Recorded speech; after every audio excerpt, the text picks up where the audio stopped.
Hi, I'm happy to have you join me here at Nini's Nest, where I'm going to be inside the book cover of a very special book. It's not a chapter book, and it's not just a picture book either. It's kind of a combination. It has a lot of words, so the little ones may not love it, but there's such beautiful illustrations inside. They're by Melissa Sweet, and the book is by Jacqueline Davies.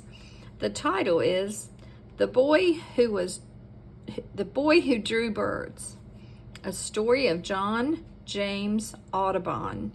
And you see a bird sitting on the top of an inkwell, which is a place they used to store ink, and they would dip their brush into the ink and paint with it. Or they did pencil drawings also then.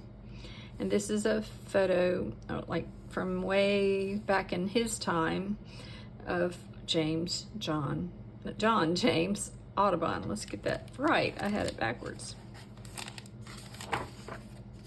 Inside the cover, we see the title again, The Boy Who Drew Birds, and an art easel. Maybe he also painted birds.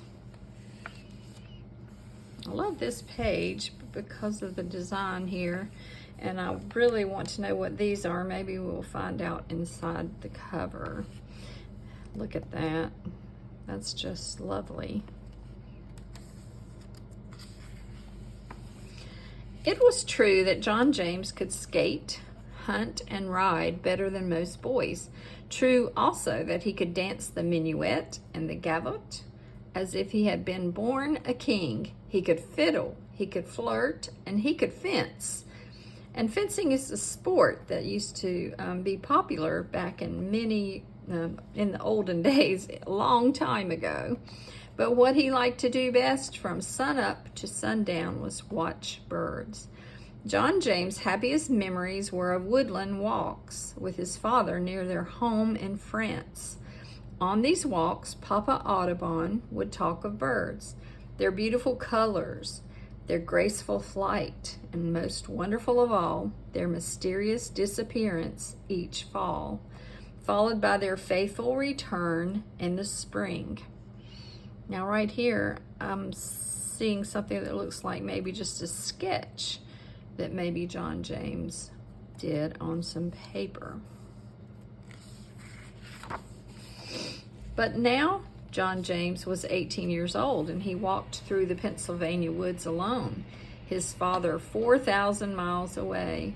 Only 6 months before, his father had put him on a ship. The ship carried John James to America, where he was to live in a farmhouse on the banks of a creek.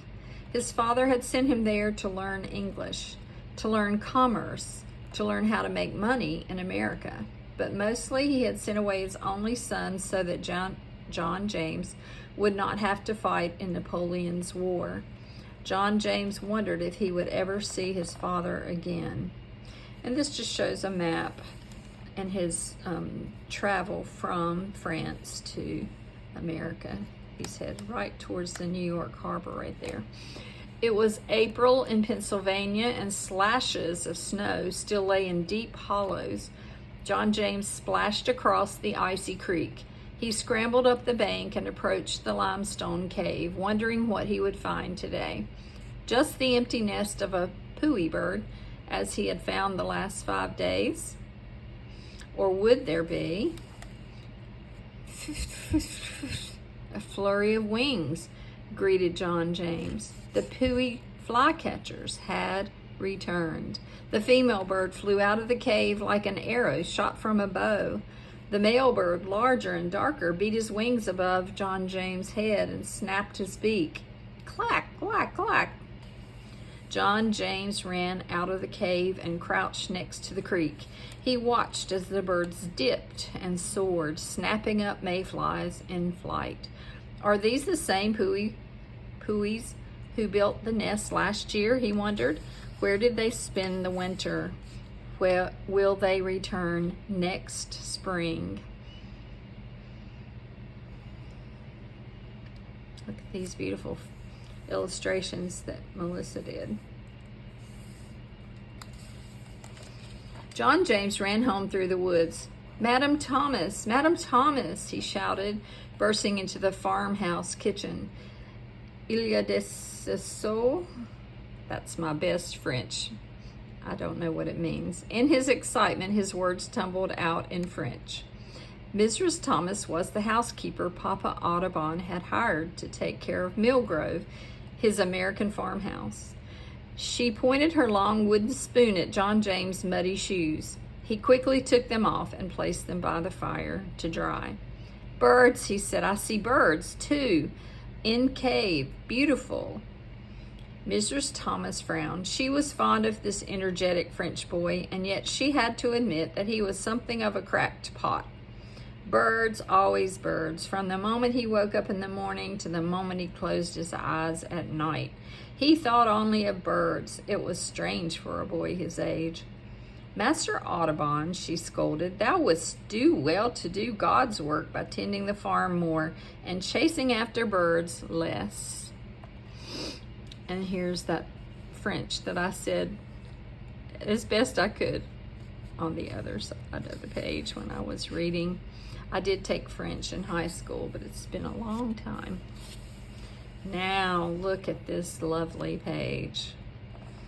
Oh my goodness, I could just take about 5 minutes to look at every part of this page. Look at this nest, bird's nest, and all kinds of things that have to do with birds. These eggs. But John James, halfway up the staircase, pretended not to hear her.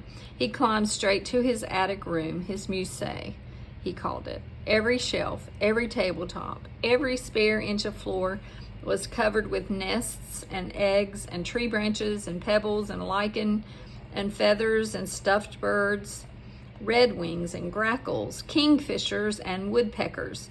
The walls were covered with pencil crayon drawings of birds, all signed J.J.A., John James Audubon. Every year on his birthday, John James took down these drawings, a year's worth of work, and burned them in the fireplace. He hoped someday he would make drawings worth keeping. That's sad. I hate that he destroyed them. Someone might have wanted them. I guess he just didn't believe in himself yet. John James went to his bookcase and took down the natural history books, gifts from his father. Where do small birds go in the winter? Do the same birds come back to the same nests each spring? The scientists who wrote these books did not agree. Each one gave a different answer. 2,000 years before, the Greek philosopher Aristotle had given his answers to these questions. Aristotle said that every fall, great flocks of cranes flew south and returned in the spring, but he believed that small birds did not migrate. Small birds, wrote Aristotle, hibernated underwater or in hollow logs all winter. This says there was a tangle of birds in my net just last week.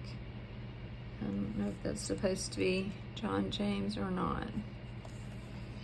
Many scientists of the day still agreed with Aristotle. Small birds, they said, gathered themselves in a great ball, clinging beak to beak, wing to wing, and foot to foot, and lay underwater all winter, frozen-like.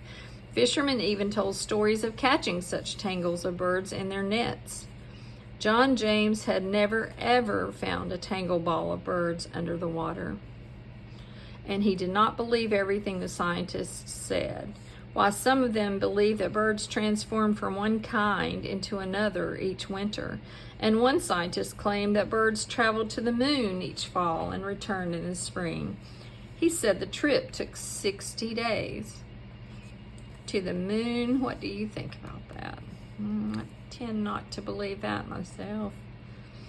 Now, over here, when we were talking about the tangle of birds in a fishing net like this man has, he's talking about that theory that people had. These scientists believed that they went underwater. That's kind of hard to believe, too.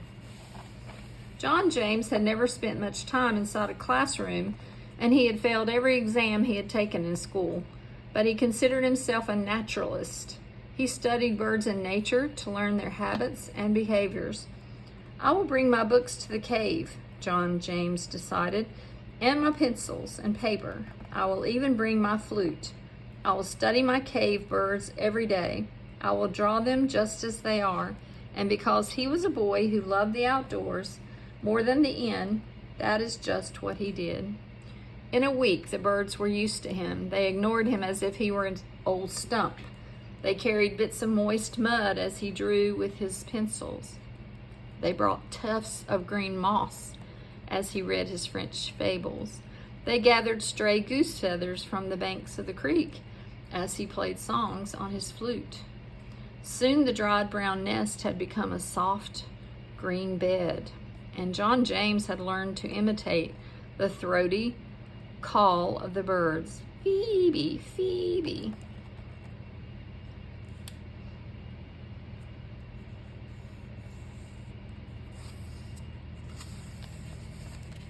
Spring slipped into summer, and summer sighed and became fall. John James watched as 2 broods of nestlings hatched. He watched as the young birds flew for the first time. He began to feel a part of this small family. When the days grew shorter and the autumn air began to bite, John James knew the birds would leave soon. But would they come back? He had to know. The question was terribly important to the boy, so far from his family. In bed that night, he formed a plan. He's taking a lot of notes probably and making a lot of drawings about how things changed during the seasons. The next day, when the mother and father birds were away from the nest, John James picked up one of the baby birds. He had read of medieval kings who tied bands on the legs of their prized falcons so that a lost falcon could be returned. Why not band a wild bird to find out where it goes? It had never been done, but John James could try. He pulled a string from his pocket and tied it loosely around the baby bird's leg. The bird pecked it off. The next day he tied another string to the bird's leg. Again, the bird pecked it off. Finally, John James walked 5 miles to the nearest village and bought some thread woven of fine strands of silver. This thread was soft and strong. He tied a piece of it loosely to one leg of each baby bird. A week later, the birds were gone. This is where he drew possibly, I guess this is maybe one of his drawings, some things about the nest, what it was made of, how the size of it, 2.5 inches with a depth of 1 3/4 inches. There's that silver thread he put around the baby bird's legs. All winter, John James worked in his musée, painting the pencil sketches he had made in the cave. He hoped that on his next birthday, he would have 1 or 2 pictures worth saving from the fire. So he's got some watercolor paints and brushes, which I like to use. That's an old-fashioned place where they kept their different colors of paint. The name of it's not coming to my mind right now. The creek was frozen now, and each time John James skated past the empty cave, he thought of the 2,000-year-old question: where do small birds go, and do they return to the same nest in the spring? I bet he's so excited to see what happens when spring arrives. The days grew longer. The ice on the creek cracked and melted. One morning, John James heard a bird call, "Phoebe, Phoebe." He ran to the cave. He ducked his head and stepped inside. The female bird did not fly out of the cave like an arrow shot from a bow. The male bird did not beat his wings above John James' head and snap his beak. Instead, they ignored John James as if he were an old stump. Watching the birds fly in and out of the cave, John James knew that his friends had returned. But where was last year's babies, now grown? Had they returned too? He began to search the woods and orchard nearby, listening for their call.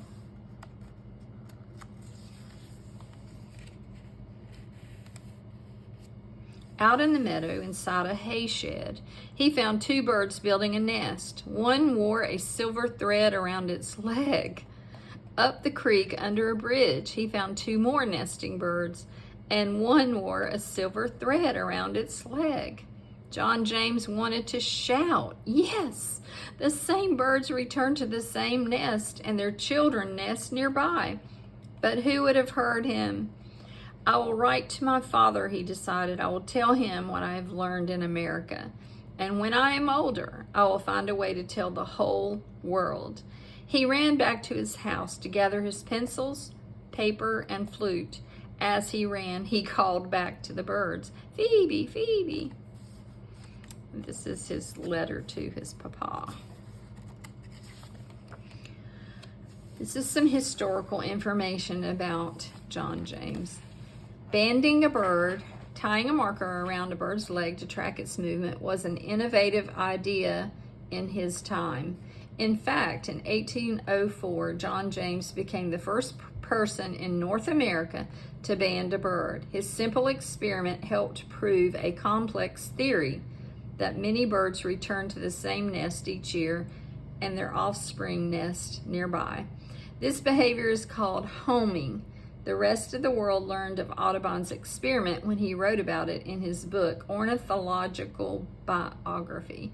Later in the 20th century, scientists used bird banding to prove that small birds migrate. Not long after this story in this book ends, John James returned to France and his father's house. Perhaps he, like the birds, felt a pull toward home. But a year later, he sailed back to America, saying goodbye to Papa Audubon, his friend through life. It was the last time he saw his father. The young John James grew to be the greatest painter of birds of all time. He was the first to paint life-size images of birds and the first to show birds hunting, preening, fighting, and flying. His revolutionary paintings pleased two audiences: scientists who were drawn to their accuracy, and just ordinary people who simply enjoy the beauty of birds, like myself. So this says, Audubon made hundreds of sketches of his cave birds. None survived. He painted this watercolor of a Pui flycatcher in Louisiana around 1825. Very old painting. So beautiful.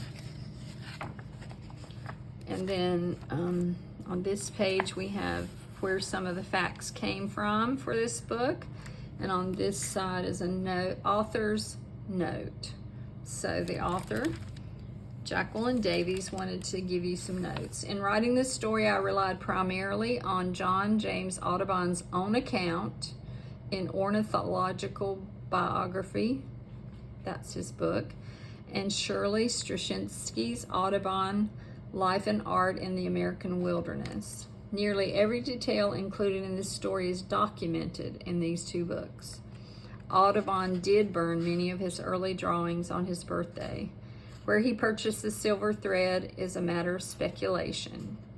But Audubon regularly walked 5 miles to the nearest village, Norristown, and is almost certain that Mrs. Thomas, a sober Quaker, would not have had any silver thread in her sewing basket.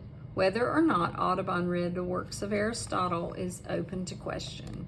Papa Audubon loved to give books as gifts, and it is likely that one of the natural history books he gave to his son included the ancient Greeks' theories on bird migration and hibernation.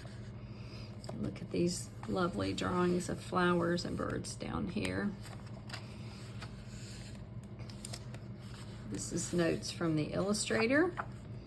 In Mill Grove, Pennsylvania, the house and land where this story takes place are now part of the Audubon Wildlife Sanctuary. So if you ever wanted to go and visit in Pennsylvania on a vacation and you love birds as well, you could spend a couple of days looking at the paintings, roaming the woods, and drawing birds of yourself. And then she says, later I went to the John James Audubon State Park in Henderson, Kentucky. That's another place you might visit. The museum there had many more artifacts and art from Audubon's life. The impressions that stayed with this illustrator were surprisingly simple. It would be hard not to be in awe of John James Audubon's art. But it was the cadence of his handwriting and the quality of the handmade papers he used that became the starting point for my paintings and collages. So that's so wonderful. This illustrator was inspired by John James Audubon's art to become an artist for children's books. And this is not just for children. Many people like myself enjoy historical information, and many people enjoy watching birds. I had this thought while I was finishing the story that I would want to share my video of the birds that came to stay by on my deck right by me every day last spring, and I have wondered if they returned this year. Some of them sounded so familiar.